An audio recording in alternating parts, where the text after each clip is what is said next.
नमस्कार, मैं हूं मनोज मनु। मुद्दे की बात में आपका स्वागत है। आज सबसे पहले हम बात करेंगे पंडित धीरेन्द्र कृष्ण शास्त्री की। असल में दलित पिछड़ा समाज संगठन के राष्ट्रीय अध्यक्ष मनोहर दामोदर यादव की धमकी के बाद धीरेन्द्र कृष्ण शास्त्री के सुर कुछ बदले बदले से नजर आ रहे हैं। आखिर क्यों, इस पर विस्तार से बात करेंगे। उसके बाद में आपको सीधे ले चलूंगा सीधी और सिंगरौली।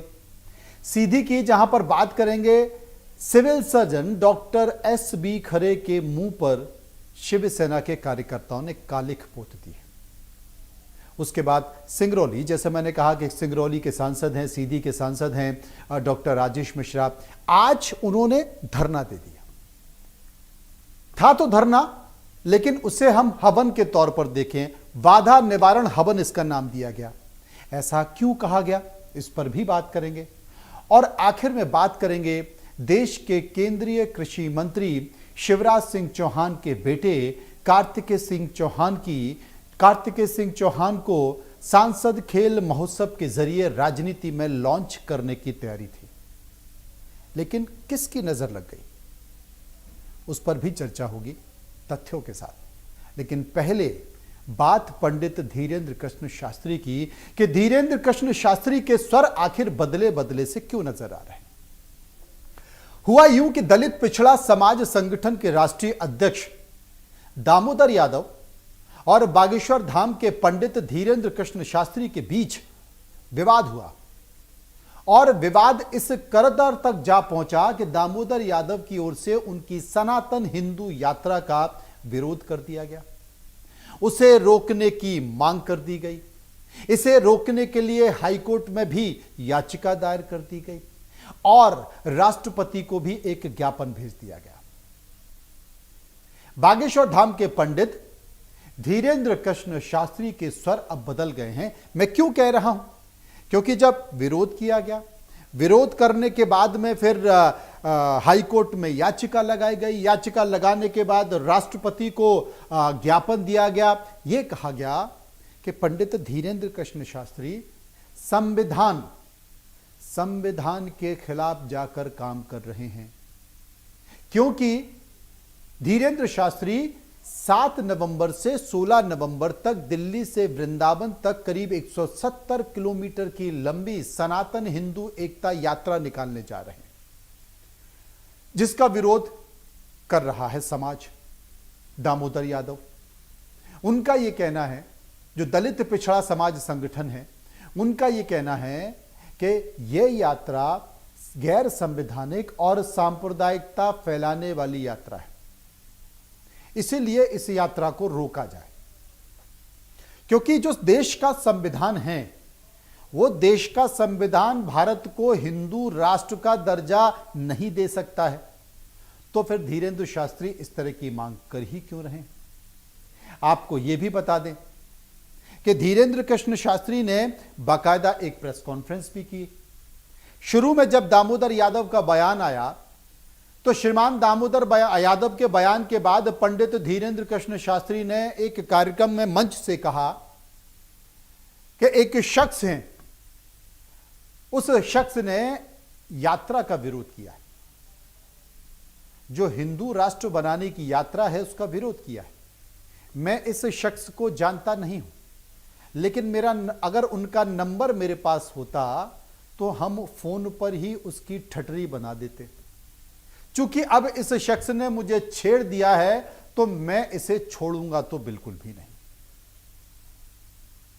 पलटवार हुआ दामोदर यादव का।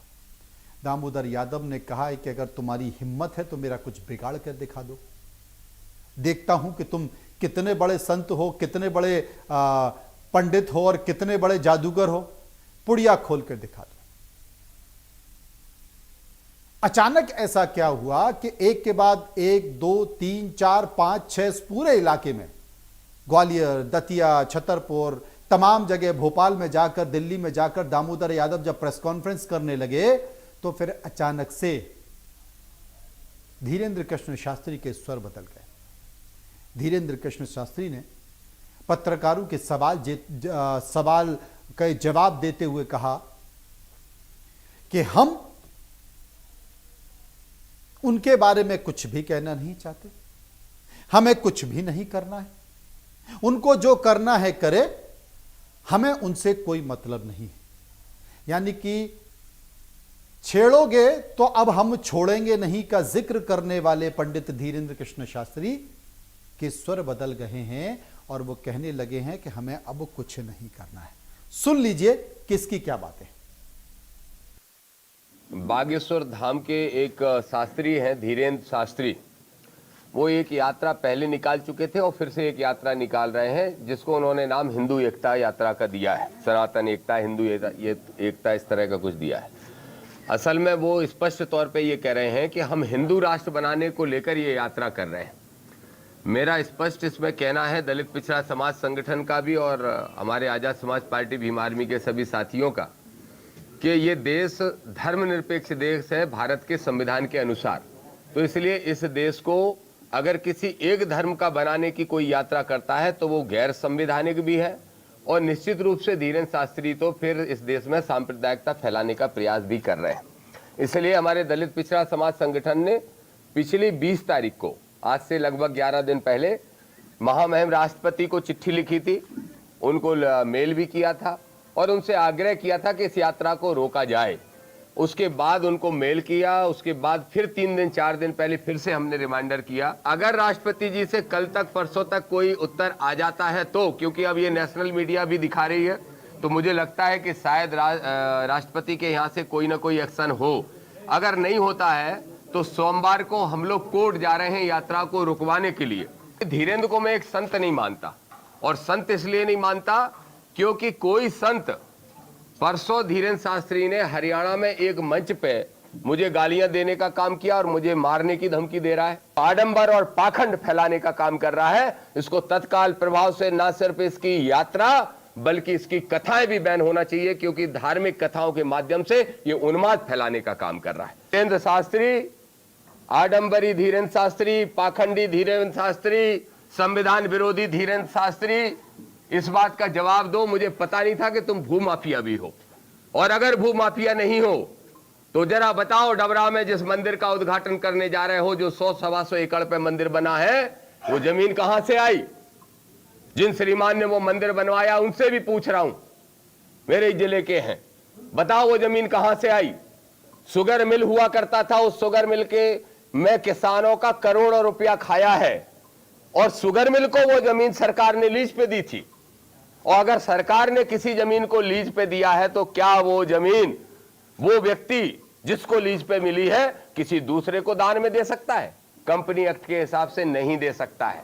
तो कैसे 2 भाई हैं जो शुगर मिल के मालिक थे, एक भाई से दान पत्र लिखवा लिया गया और दूसरे भाई ने मुख्यमंत्री को शिकायत की है। जब हम तिवारी जी बैठे थे तो एक न्यूज चली, एक कोई बहुत बड़े महापुरुष हैं, उन्होंने कहा बागेश्वर बाबा की पदयात्रा नहीं करने देंगे, सुप्रीम कोर्ट जाएंगे। हाँ, कल के ही ना, कल के ही, उनका नाम तो हम भूल गए। उन्होंने राष्ट्रपति जी को पत्र लिख के कहा है कि बाबा की पदयात्रा आएगी तो हम लोग रोकेंगे, वो सुप्रीम कोर्ट जाएंगे। अब हमारे पास उनका मोबाइल नंबर नहीं है, नहीं तो हम ठटरी तो पहले फोन से बाहर थे। उन्हें ये पता ही नहीं है कि हम बहुत टेढ़े आदमी हैं। पहली बात तो तुम्हें छेड़ना नहीं चाहिए, और छेड़ा है तो अपन छोड़ेंगे भी नहीं बेटे। देखिए, हमें उनके बारे में किसी भी विषय का पता नहीं है। उन्होंने विरोध किया, हमने वो वीडियो देखा, हमें इससे कोई बुराई भी नहीं है। सबको अपनी अपनी बात कहने का अधिकार है, सबको अपने अपने हिसाब से अपनी बात रखने का अधिकार है। जो हिंदूवादी हैं, यदि हिंदू एकता चाहते हैं तो वो हमारा सहयोग करें, यदि हिंदू एकता नहीं चाहते हैं तो आप हमारा सहयोग ना भी करें, कोई दिक्कत, हम उनको जवाब नहीं देंगे। इस देश का एक एक हिंदू बच्चा उनको जवाब देगा। ये हमारा दायित्व नहीं, हिंदुओं का दायित्व है, क्योंकि हम हिंदुओं की लड़ाई लड़ रहे हैं, हमारी निजी कोई लड़ाई नहीं है। ना हमने किसी के बैल छोड़े, ना हमने किसी का कोई अपराध किया है, ना हम किसी को भला बुरा कहते, ना किसी मजहब को भला बुरा कहते, ना हम इस्लाम के विरोधी, ना ईसाइयों के विरोधी, हम सिर्फ, ना हम जातियां मिटाने की बात कह रहे हैं, ना हम कुछ। यदि उनको लगता है कि हम गलत हैं तो शायद वो कह रहे होंगे कि हम गलत हैं, लेकिन उसमें हम ये कहेंगे कि उनको जवाब हम नहीं देंगे। एक एक हिंदू बच्चा उनको जवाब दे।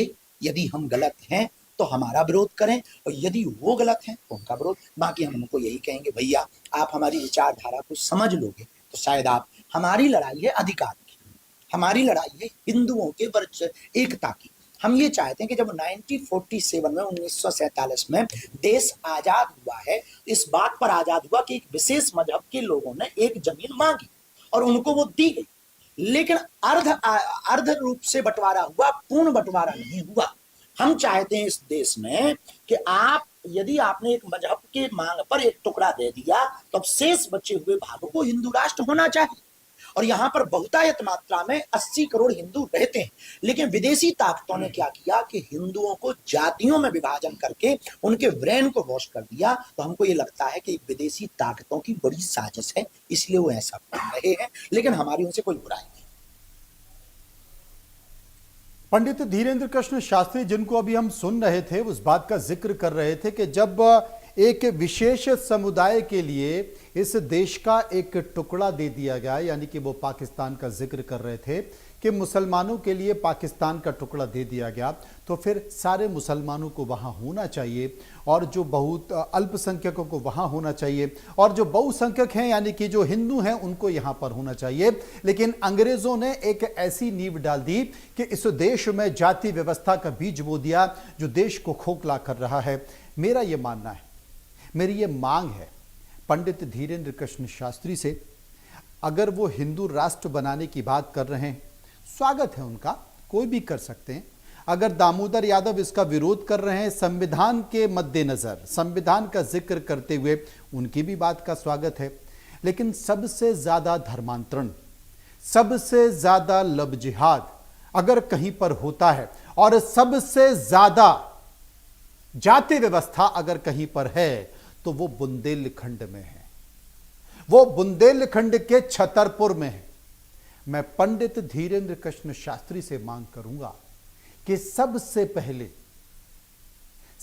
पहले बुंदेलखंड और अपने गृह जिले छतरपुर की जाति व्यवस्था को खत्म करें, खत्म करके दिखाएं। अगर वो खत्म करके दिखाते हैं, अगर वो पूरे छतरपुर की बुंदेलखंड की जाति व्यवस्था को खत्म कर देते हैं, तो यकीन मानिए कि पंडित धीरेन्द्र कृष्ण शास्त्री की जो हिंदू धर्म की यात्रा है, हिंदू धर्म का जो आंदोलन है, उसमें मैं स्वयं शामिल हो जाऊंगा।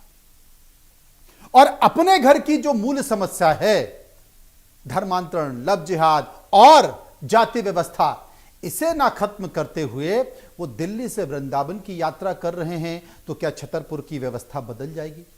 छतरपुर की जो जाति व्यवस्था वो खत्म हो जाएगी, जहां पर दलितों का सबसे ज्यादा शोषण होता है। सबसे ज्यादा शोषण अगर कहीं पर होता है दलितों का और निचली जाति के लोगों का, वो बुंदेलखंड में होता है। यकीन मानिए, आज भी जो सवर्ण लोगों के जो रहने वाले इलाके हैं, जो कॉलोनियां हैं, उनके घर हैं, उनके सामने से जूते पहनकर, चप्पल पहनकर दलित लोग जा नहीं सकते हैं, उनकी बारातें नहीं निकल सकती हैं। चंद दिन पहले एक दलित की बारात निकली थी तो उसके ऊपर पत्थर फेंके गए थे, उसका विरोध किया गया था कि तुम यह बारात कैसे निकाल सकते हो, घोड़े पर बैठ के कैसे जा सकते हो। मेरा निवेदन पंडित धीरेन्द्र कृष्ण शास्त्री से है, वो तो जादूगर हैं, उनकी सीधे ईश्वर से बात होती है। अगर वो सबसे पहले छतरपुर, जो कि उनका गृह जिला है, बुंदेलखंड की जाति व्यवस्था को अगर वो खत्म कर दें, तो मैं उन्हें सलाम करूंगा, मैं उनके आगे नतमस्तक हो जाऊंगा। वरना मैं मानूंगा कि वो एक राजनीतिक एजेंडे पर काम कर रहे हैं, मैं मानूंगा कि सिर्फ अपने प्रचार प्रसार के लिए ऐसा कर रहे हैं। और देश में अगर इस बात को लेकर चर्चा हो रही है तो उन्हें इसका जवाब देना होगा, क्योंकि वो इस जवाब से पीछा नहीं छुड़ा सकते थे। मैं उनका सम्मान करता हूं, हर देश के व्यक्ति को उनको सम्मान करना चाहिए, लेकिन अगर वो एक संदेश देने की कोशिश करते हैं तो उस संदेश में भी बहुत कुछ छुपा होता है। और वो संदेश कहीं और से नहीं बल्कि उनके घर से, उनके गृह जिले से आता है कि सबसे पहले वो उस गृह जिले में चमत्कार करके दिखाएं, वहां की जाति व्यवस्था को खत्म करके दिखाएं, बुंदेलखंड की गरीबी को खत्म करें। वहां पर जिस तरीके से दलितों पर शोषण हो रहा है, अगर वो उसे खत्म करेंगे तो मैं उनको मानूंगा और उनकी इस आंदोलन और यात्रा में मैं स्वयं शामिल होऊंगा। और अगर वो नहीं कर पाते तो मुझे लगता है कि सिर्फ वो प्रचार प्रसार के लिए ऐसा कर रहे हैं। आगे बढ़ लेते हैं। बात कर लेते हैं मध्य प्रदेश के एक और जिले की जिसे सीधी कहते हैं। सीधी जिले में